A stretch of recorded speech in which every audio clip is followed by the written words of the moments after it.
The false self is the ego. The ego is the part of us that has come to believe that who I am is defined by these 6 things. Who I am is what I have. And so we spend a big hunk of our life attempting to get as much stuff as we possibly can. The Tao teaches something very different. Let go of everything you have.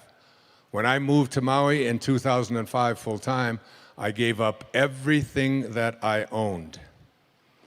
Everything. 20,000 books, all of my photographs, records of every description, furniture, all the things in the house, all my clothing, shoes. It was all donated to people who lived on underneath a bypass in Florida.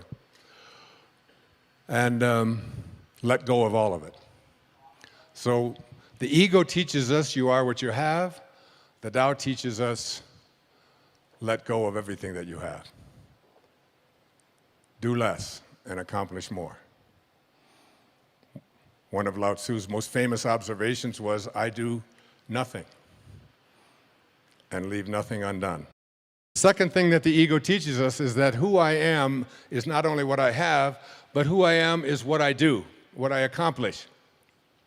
And so we spend a big hunk of our lives believing that the way that we become, quote, successful, happy, fulfilled, self-actualized, whatever it might be, is on the basis of what I accomplish, what my resume looks like, how many promotions I get.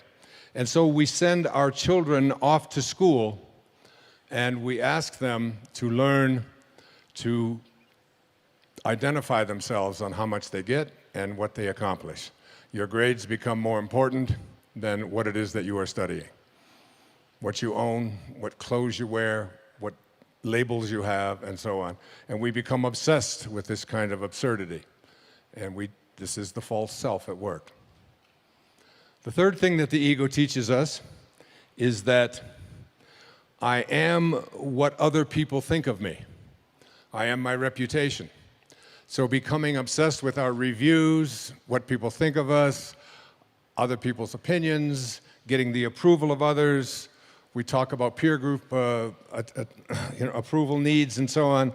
I have 8 children that aren't concerned about those things. They were never raised with that kind of a mentality. The whole idea of trying to please other people was something that they consistently heard from their mother and myself, that this isn't important to us. We're not attached to that. And this kind of an attachment. So the Tao teaches us that what you think of me is none of my business. What the ego teaches us is that what you think of me is the most important thing that I have, and so I'll do whatever it is that I need to do in order to get you to agree with me, to like me, to approve of me, and so on. The fourth thing that the ego teaches us, this false self, is that who I am is separate from everyone else. And so we are raised in this world of the false self, which teaches us that we have to be in competition with everyone else. We have to defeat someone else. Being number one is the most important thing, and you see people doing this all the time at football games and and you'll see it when the Olympics come up, that the gold medal is more important than anything else, and you'll see people weeping and sobbing over this idea that I have to be better than somebody else in order to be fulfilled in my life. The fifth thing that the ego teaches us is that I am separate not only from everybody else, but that I am separate from what's missing in my life. The Tao teaches us that there is no place that God is not. If there is no place that God is not, then God must be in you. And if there is no place that God is not, then God must also be in all that I perceive to be missing from my life. And therefore, in order to become a manifester and to attract into my life what I want, I simply have to realign myself. I have to rejoin. I have to yoga myself to God. And the most egregious error of the ego is a belief system that says that who I am is separate from God, that God is something outside of me. We have not been raised to understand and believe that at our basic core, what Lao Tzu called our original nature, what we are is love. And all we have to do is be that and live that.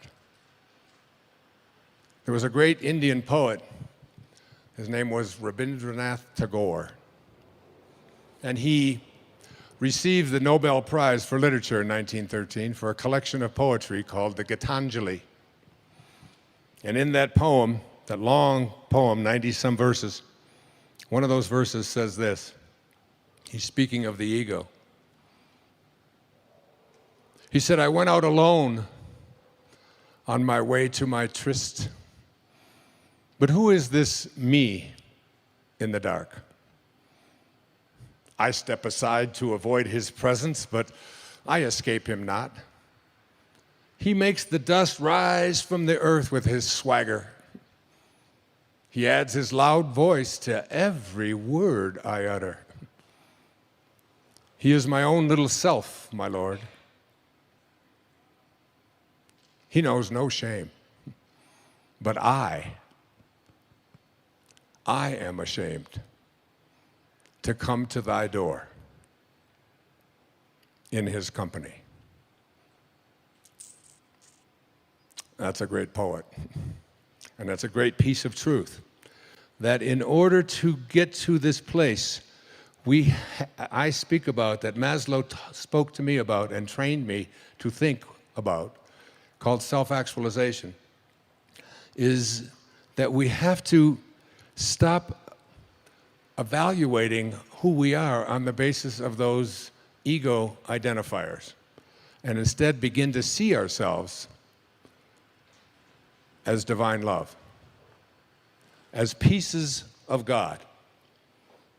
The Native Americans used to say that no tree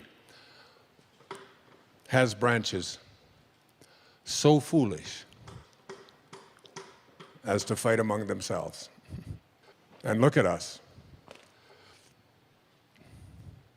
What is it about us that we have to create instruments of death in order to feel good about ourselves? What is it about us that we have to destroy each other and be in competition with each other and even create things called weapons? It's why Lao Tzu left the place where he left in ancient China at the time of the Warring States. And a big part of the Tao, something like 31 verses out of the 81 verses, speak to the absurdity of having weapons and killing each other. He said that every death in battle should not be celebrated, but should be mourned, because it gives evidence that we have not reached this place and understand place from which we originated, this place to which we shall return. From A Course in Miracles, I jotted this down the other day. The memory of God comes to the quiet mind. It cannot come where there is conflict. A mind at war with itself remembers not eternal gentleness. What you remember is a part of you, for you must be as God created you. Let all this madness be undone for you, and return in peace to the remembrance of God, still shining in your quiet mind. Coming to know God, it's not about discovering something that resides outside of you. It's about remembering what's inside of you and living from that place. I don't believe that God is interested in us loving God. I believe God is interested in us loving each other and figuring out a way to do this regardless.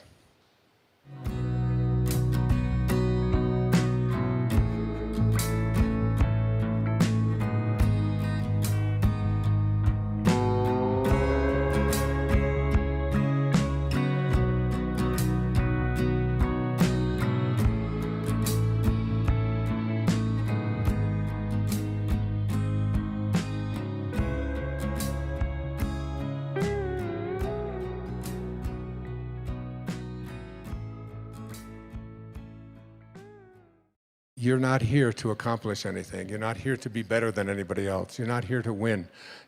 All you have to do is just love yourself. I mean, truly love how magnificent you are.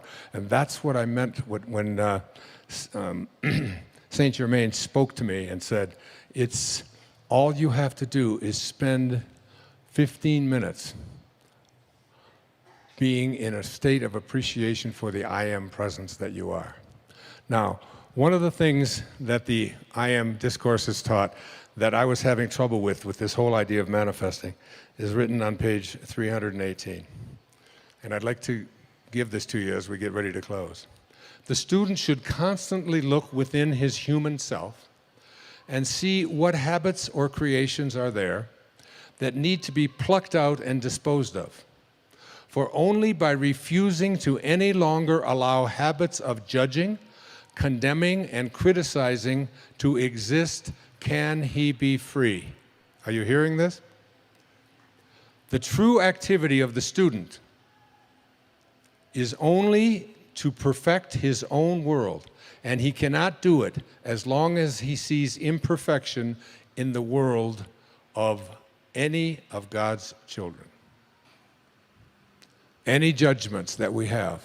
Because in order to attract the elements that are going to bring you the ability to manifest into your life what you want, we do not manifest what we want. That comes from a place of missing.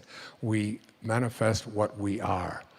The angels who will guide you throughout your life will only be there for you when they recognize themselves in you. And they cannot recognize themselves in you and guide you when you are filled with hatred, anger, judgment, condemnation, bitterness, fear, anxiety, stress. You have to let all of that go and be love. Be in this place of perfect divine love. Love for everything and everyone on our planet.